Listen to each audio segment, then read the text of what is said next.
Arcade boards were evolving rapidly during the 80s. The higher resolution and expanding color palettes quickly demanded dedicated pixel artists and tools.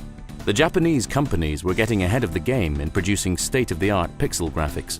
Meanwhile, an important trend in computer graphics was just starting: digital imaging, editing digitized images via computer software. Jack Hager, one of the pioneers of Williams' arcade division, found himself working to launch the Amiga, hosting a live demonstration in 1985 in which Andy Warhol painted on a digitized portrait of Debbie Harry using the paint application Pro Paint.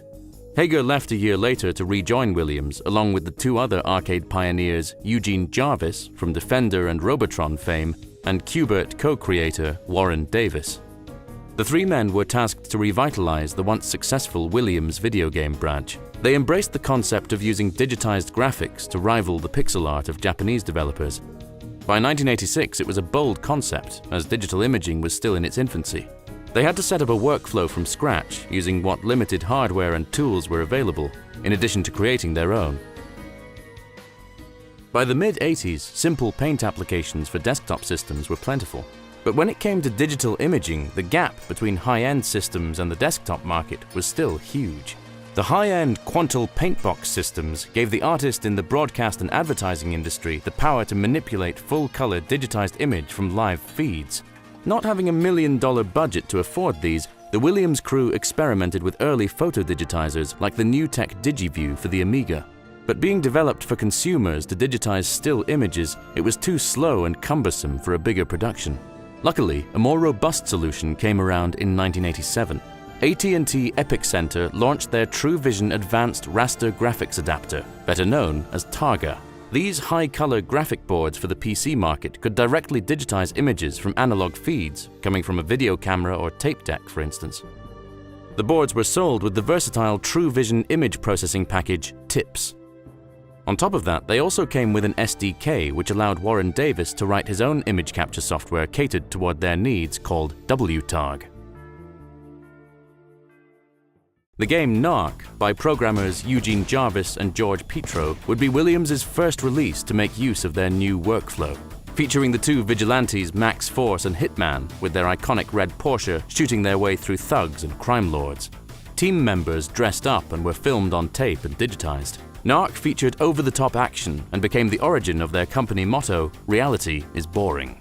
Williams managed to ship 3,000 arcade units. Combined with their growing success in their pinball division, this ignited a recruitment drive.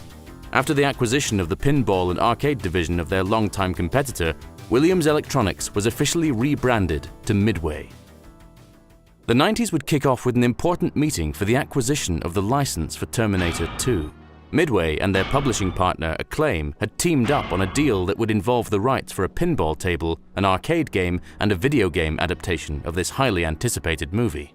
During a meeting in LA, they pitched their ideas and showed the digitization process behind Narc.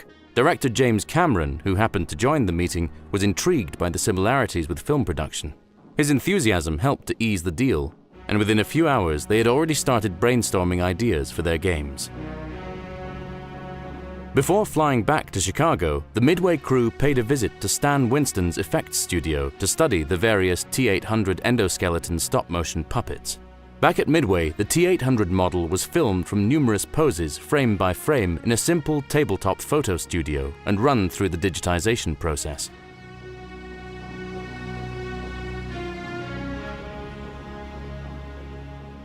Judgment Day. When principal photography of the feature film started later that year, the developers were granted access to the set to shoot their own material, which was an industry first. Between scenes, they shot their own footage with Arnold Schwarzenegger's stunt double, Linda Hamilton's twin sister, and two of the main cast members, Robert Patrick and Edward Furlong. Warren Davis joined the Terminator 2 team halfway as senior programmer and created a sophisticated image compression algorithm that allowed them to incorporate short clips from the film. In the summer of 1991, when movie-going audiences were dazzled by Terminator 2, they could relive their experiences with the themed pinball and arcade game. Acquiring the license proved to be very lucrative for Midway. While arcade-goers relentlessly spent their coins in the light gun game, a completely new arcade hit was already in the making. When T2 was still in production, artist John Tobias and programmer Ed Boon had discussed their ideas for a versus fighting game. making full use of the digitizing tech inside the company. Tobias and Boone were part of a new generation of game developers that grew up playing arcade games themselves and formed by the entertainment of the 70s and 80s. With video games still being a new industry, it was quite common for these young game designers to end up directing their own game projects early on in their careers, molding all their childhood favorites together into unique productions of their own. The initial pitch for their project was made to management with the promise of tying in an action star to the project. While licensing was trying to secure a deal, Tobias and Boone finished their work on their assigned project in the coming months. Although their fighting game had not been officially greenlit, it evolved in Tobias's mind as he continued to think of the potential characters. He researched books on Asian mythology and martial arts history. He came across a book describing a cult of assassins from northern China, the Lin Kuei. Although there's doubt as to whether they ever existed, the concept appealed to the designer and was the birth of Sub-Zero and his Japanese ninja counterpart and arch-nemesis, Scorpion. Tobias chose to stick to clear archetypes, easily identifiable in the player's mind without the need for elaborate backstories. They would be a mixture of characters with supernatural powers and more grounded martial artists. Several months passed before an opportunity arose for the young game designer duo. Midway's manufacturing department foresaw a gap in their production schedule in the near future.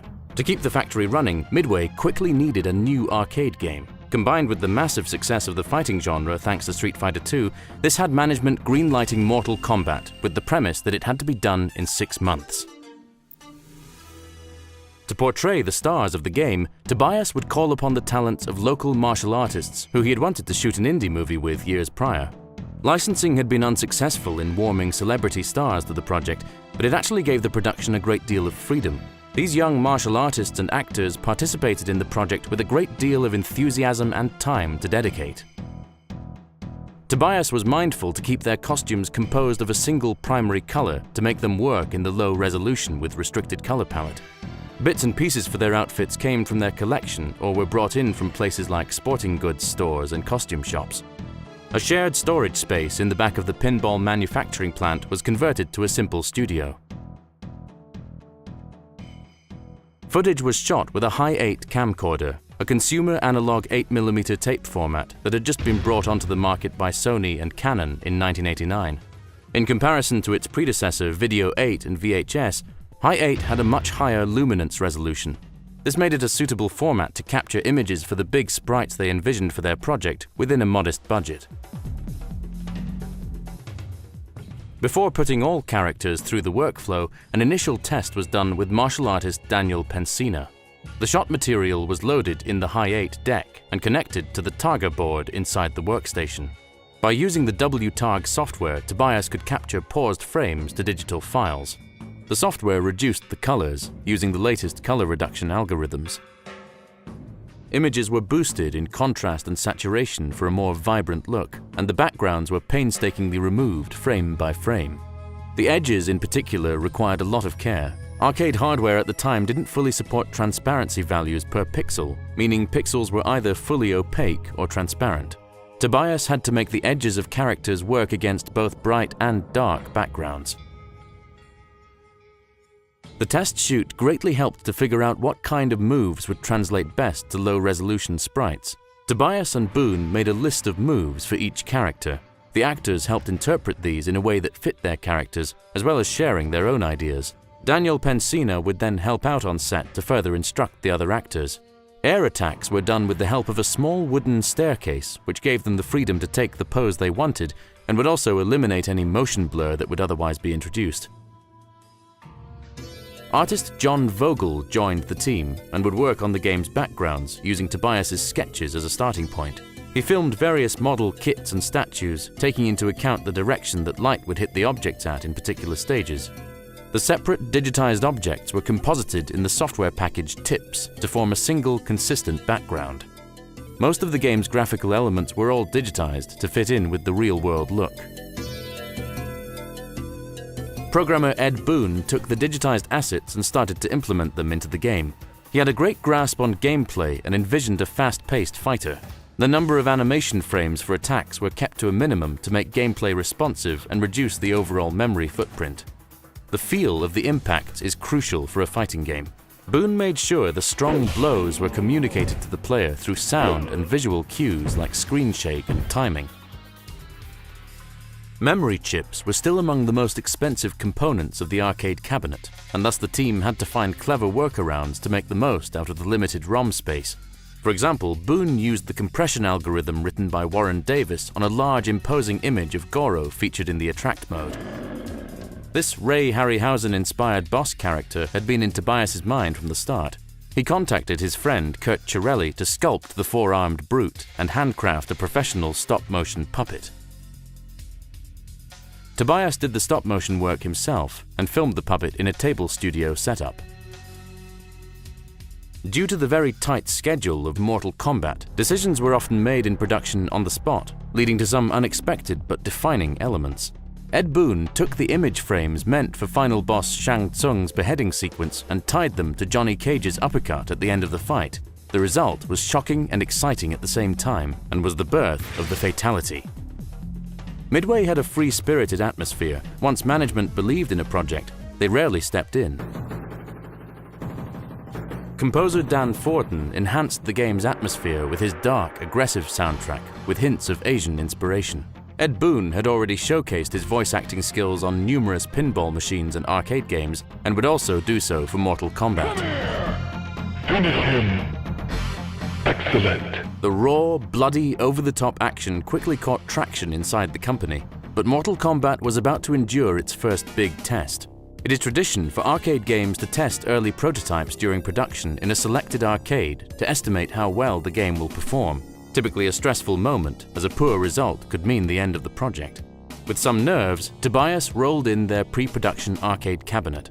Crowds were packed around Street Fighter II. Slowly but steadily, they would move over to Mortal Kombat to witness for themselves the raw, over-the-top action by the lifelike fighters. The weekend test exceeded all expectations, granting the team a few more months of production. The character of Sonya was added late in the process to round up the roster of playable characters. She was given the backstory for an already conceptualized secret agent character. Because filming of actors and pickup shots took place over the course of production, consistency in filming and post-production were key. While personnel at Midway were playtesting the prototypes, the Mortal Kombat crew brought the whole cast back for the character profile scenes. The actors were shot against a piece of black cloth to quickly provide some texture without the need for laborious post-production.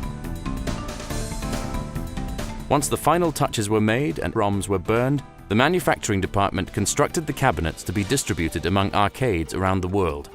The game's raw, lifelike look combined with the over-the-top, gory action attracted audiences, but the fun and fast gameplay made them come back again and again, making it a big hit in the arcades. The publishing company, Acclaim, had already signed a deal with Williams years prior to have the first refusal for any of their console adaptations. Porting the games was outsourced to development companies who they deemed fitting for the project. Acclaim bet heavily on the success of Mortal Kombat, dedicating a marketing budget past the $10 million mark. Numbers unheard of for a third-party game. Within a couple of weeks, Acclaim would fully recoup their investment. The home conversions catapulted the popularity of Mortal Kombat, bringing it to the masses. Sega especially greatly benefited from its success, as their version still included all the fatalities via a secret code, leading it to outsell the Super Nintendo version by 3-1. In the early 90s, digital imaging was maturing at a rapid pace. In the visual effects industry, the transition to digital compositing software took the market by storm. Renowned high-end packages like Flame and Nuke were introduced to assist the artists with the ever-growing challenges. In the desktop market, Video Toaster for the Amiga and the first releases of Premiere and After Effects hit the market. On the still image front, Photoshop was quickly making its mark as an affordable alternative to costly high-end image editing systems, as were its competing packages PaintShop Pro and PhotoPaint. Inside Williams, there was a growing reliance on digitized graphics. Jack Hager and Warren Davis made it a priority to update their studio and equipment. Davis upgraded the capture PCs with a new Targa Plus board that had a built-in chroma keyer. Chroma keyers are software functions that enable artists to create an alpha matte by selecting a specific color range, and so separate actors from their backgrounds. Davis improved his capture software to make full use of this feature.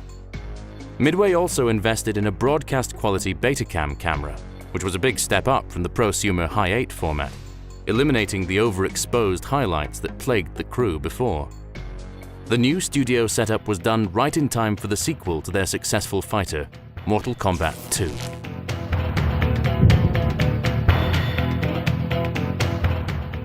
One dilemma the Mortal Kombat team still faced was whether or not to shoot the actors against a blue screen. Compared to the consumer tape formats, the chrominance or color resolution of Betacam was higher and thus more suitable for keying, but it was still an analog tape format that would mean some blue would bleed over into the actors. The tools available at Midway for dealing with these issues were not adequate and would mean extra touch-up work by hand for the artist. For the time being, they found that shooting against a grey background was still the more economical option in their situation. When going around the arcades, the Mortal Kombat crew would always check from the operator menu which characters were the most popular. These statistics greatly influenced who to include in the sequel. By taking advantage of palette swaps and the increased ROM capacity, the roster was boosted to 12 playable characters.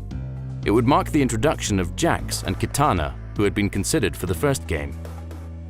The original Mortal Kombat had a raw, digitized look, partly because of its compressed schedule.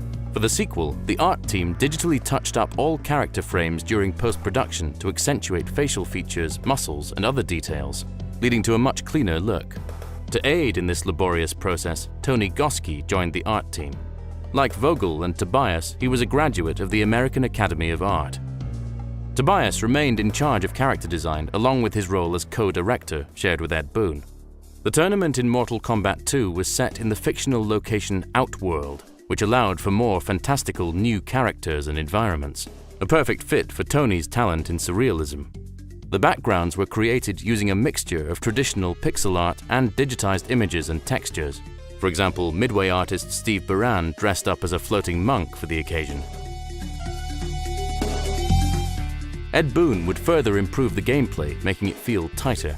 The fatalities were a key attraction of Mortal Kombat. In the sequel, they were even more outrageous, and for the more compassionate players, friendships and babalities were added to the mix. For the safety of the actors, most of these effects were created digitally. The dragon transformation was realized using the latest morphing software to smoothly morph frames of the actor into the pixel art dragon. To Dan Forden's delight, the new arcade board used a sample-based ADSP audio board.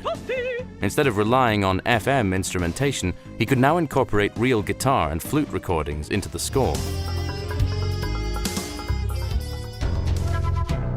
Pinball legend Steve Ritchie would lend his deep voice to the project as the announcer and Shao Kahn. Finish him. Outstanding. Reptile wins. As the production advanced with Mortal Kombat 2, Warren Davis solved a big bottleneck in the production process. Taking advantage of higher buses and bigger hard drives, he upgraded his capture software to take direct feeds from the camera sensor, thereby bypassing the tape compression. This greatly improved the clarity of the final image and made shooting against blue screen a much more economical solution for the crew. All footage for the final boss Shao Kahn was filmed using this enhanced setup. Isolating the actor frames from the background was now less labor-intensive. All the improvements made to the workflow in combination with the larger development window would take the sequel above and beyond. The massive success of Mortal Kombat 2 established that the series was there to stay.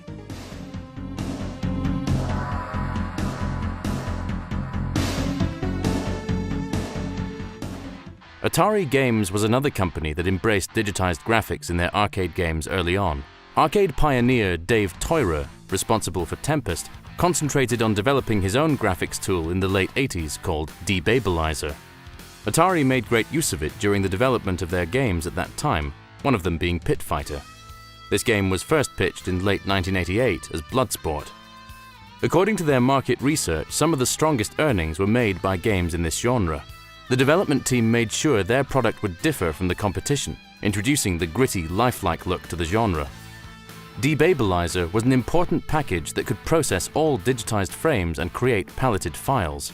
The artist could use its color reduction algorithm or define their own palette. They chose to dedicate a large portion of the palette to the flesh tones to realize the smooth gradients. For animation purposes, the artists relied on Atari's own package called RAD. Pit Fighter was a great success for Atari and would get its spiritual sequel in Guardians of the Hood. Toyro left Atari and made Debabilizer commercially available. It quickly became the package to edit large numbers of images through automated batch processes. Primal Rage would prove to be Atari Games' most ambitious project, pitting fierce, prehistoric monsters against each other in a violent battle. The work of the artists was becoming more diverse than ever before as the industry was moving in new directions. They had to quickly master complex techniques used for feature film production, as the bar for video game graphics kept being raised. One of the leads on Primal Rage got in contact with a local stop-motion company that introduced him to Pete Cloneau, a stop-motion veteran with credits ranging from Gremlins to The Empire Strikes Back. To turn the concept into stop-motion puppets, Atari contracted a renowned LA-based model shop. The company sculpted and detailed clay models and made the final foam casts through a series of time-consuming processes, costing Atari $50,000 per beast.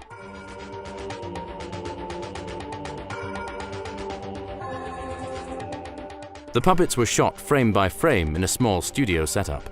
Art director Jason Leong sketched out the various poses as reference for the stop-motion animator. They adapted a key method used in the visual effects industry to shoot each frame in multiple passes: a beauty pass that lights the characters in the best possible way, a matte pass in which only the background was lit and so could be used as an alpha channel, and lastly, a shadow pass that had strong top light to accentuate the shadows. In a Debabilizer batch conversion process, all three images were combined into a single image with shadow and alpha channel, and thus greatly reducing the work done by hand. Aside from the stop-motion process, there was also a live-action shoot to capture the human tribes. The game's strong art direction would blend all ingredients neatly together. Primal Rage was a monster hit in the arcades and greatly benefited from the controversy around violence in games in the home market.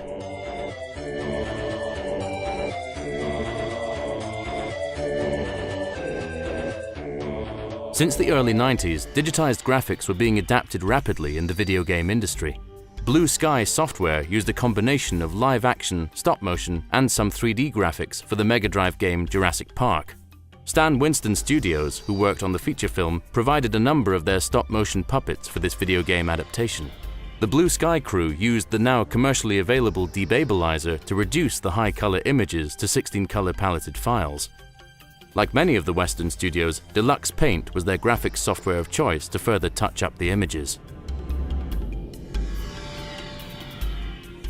Over at Midway, the Mortal Kombat crew was wrapping their heads around the third installment. They knew they had to switch some things up to keep it fresh for arcade audiences. Part 2 had such a big focus on the ninja-style characters that their number was drastically toned down for the third entry, and an array of new characters were added to the mix, ranging from stop-motion puppet Shiva to the cyber assassins played by NBA Jam pixel artist DeVita. His costume was a mixture of BMX motocross and hockey gear, rubber tubing, and the necessary duct tape. Production could now make full use of the digital shooting stage from the get-go, capturing and even selecting frames live on set. Extracting the actors from the backgrounds was now a largely automated process. Only their boots were still masked manually because a blue floor would cause too much blue spill. Learning from past experience, they mainly chose tight-fit clothes as they translated best to the low-resolution graphics. The majority of the actors were dressed in red. Costumes that were meant to include blues were shifted to the correct color in post-production. All improvements resulted in an efficient workflow and ultimately clearer sprites, although the final touch-up work remained laborious. On the software front, Photoshop was on its way to become an industry standard. Before the Mortal Kombat crew started working on the third game, Photoshop 2.5 hit the market, featuring an extensive toolset to paint and isolate areas and manipulate them. Photoshop was a valuable addition for the art team and would be used in conjunction with the other packages. Another undeniable trend in gaming graphics was the use of 3D packages. Midway attracted David Mikicic, a teacher in computer graphics at Columbia College. He would bring them up to speed and, together with the new recruit Steve Buran, further strengthen the art team. They brought Earthrealm to life using one of the leading 3D packages, running on a Silicon Graphics Indigo workstation. Ed Boon sped up the action for this installment with a new run ability, direct combos, and more assertive AI. The programmer had always been a fan of hiding secrets in the games, some even unknown to his fellow workers. For Mortal Kombat 3, he actually implemented some fan theories, like animalities.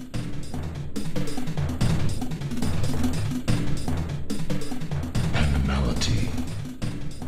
A unique feature Ed Boon had come up with during production was a code system whereby players could unlock a variety of play features with specific symbol combinations. Marketing ran with the idea and planned out the leaking of codes in publications throughout the year, adding to the longevity of the arcade game. Furthermore, arcade owners were guaranteed a free upgrade of the game, featuring new backgrounds and characters that were held back for the original release. The upgrade would coincide with home ports for the regular Mortal Kombat 3, and thus guaranteed arcade owners to have the latest exclusive edition available to keep players interested. Mortal Kombat 3 marked the end of an era. The usage of 3D packages to help create the backgrounds had been a foreshadowing of the direction of the series. The shooting stage was replaced by a motion capture studio, as the characters were now created in the digital realm. Within the industry, the trend to digitize actors and set pieces would last for a couple more years, but would quickly make way for CGI. The digitization trend brought us many different aesthetics, blending all kinds of crafts with the video game world.